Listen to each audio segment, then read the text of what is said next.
Assalamualaikum warahmatullahi wabarakatuh. Nama saya Kailila Kifarumaliha. Di sini saya akan mengerjakan tugas dari Bu Tika, yaitu tugas PKN yang berjudul Hak Asasi Politik. Di sini saya akan menjelaskan beberapa dan juga menjelaskan hak asasi manusia. Jadi, apa itu pengertian hak asasi manusia? Hak asasi manusia adalah hak dasar manusia yang didapatkan oleh setiap orang sejak lahir di dunia hingga menutup mata, bersifat mendasar dan tidak bisa dilepaskan. Jadi semua orang wajib mempunyai hak asasi manusia dan tidak bisa diganggu-gugat oleh siapapun. Karena setiap orang itu mempunyai hak untuk hak untuk bebas, hak untuk hidup, dan hak untuk berbahagia. Yang kedua yang akan saya bahas adalah hukum asasi politik. Apa itu hukum asasi politik? Itu adalah hak untuk diakui sebagai warga negara yang sederajat. Oleh karena itu, setiap warga negara mempunyai hak memilih dan dipilih, mendirikan partai politik atau organisasi. Setelah itu, ada aturan hukum yang mengatur hak asasi politik berdasarkan Undang-Undang Dasar.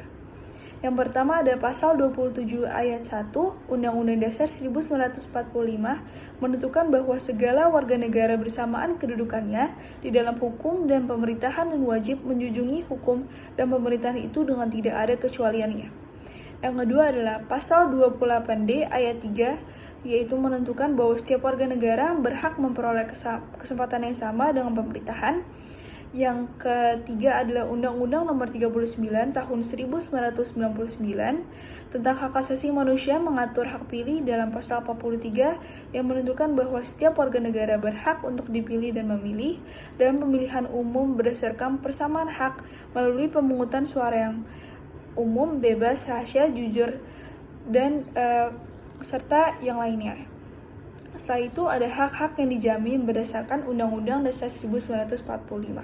Yang pertama adalah hak untuk dipilih dan memilih. Yang kedua ada hak serta dalam kegiatan pemerintahan. Yang ketiga adalah hak untuk membuat dan mendirikan organisasi publik. Dan yang keempat ada hak membuat dan mengajukan usulan. Yang kelima hak untuk mencalonkan diri. Dan yang terakhir adalah hak untuk memberi kritik dan saran. Setelah itu, kita akan membahas tentang kasus-kasus hak asasi politik dan cara mengatasinya. Yang pertama ada tidak terdaftar sebagai pemilih.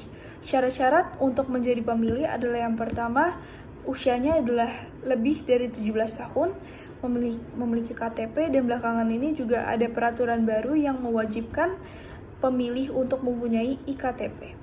Cara mengatasinya itu adalah penelitian, pemantauan, dan bawa ke jalur hukum bila memang terbukti salah. Yang kedua adalah tidak terdaftar sebagai orang yang dipilih. Syarat-syaratnya ini kurang lebih sama seperti yang pertama, yaitu umurnya harus lebih dari 17 tahun dan pendidikannya harus sesuai dengan undang-undang calon dipilih. Cara mengatasinya adalah penelitian, pengkajian, dan juga jalur hukum. Yang ketiga adalah larangan mendirikan partai politik. Apa itu partai politik? Partai politik adalah organisasi politik oleh sekelompok masyarakat yang mempunyai tujuan yang sama atau cita-cita yang sama.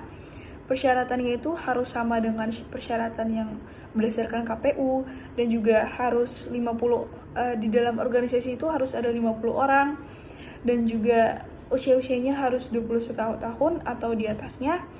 Cara mengatasinya adalah harus memenuhi syarat Undang-Undang Nomor 31 Tahun 2002.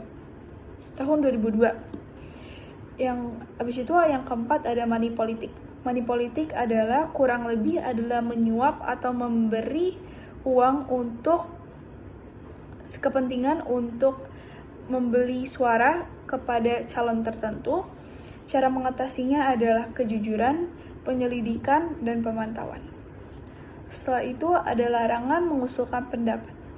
Larangan mengusulkan pendapat itu bisa diatasi. Cara mengatasinya adalah yang pertama adalah peraturan hak asasi manusia pasal 28 ayat E, kampanye, dan yang terakhir adalah kampanye hitam. Kampanye hitam itu untuk merusak reputasi orang. Itu saja dari saya. Wassalamualaikum warahmatullahi wabarakatuh.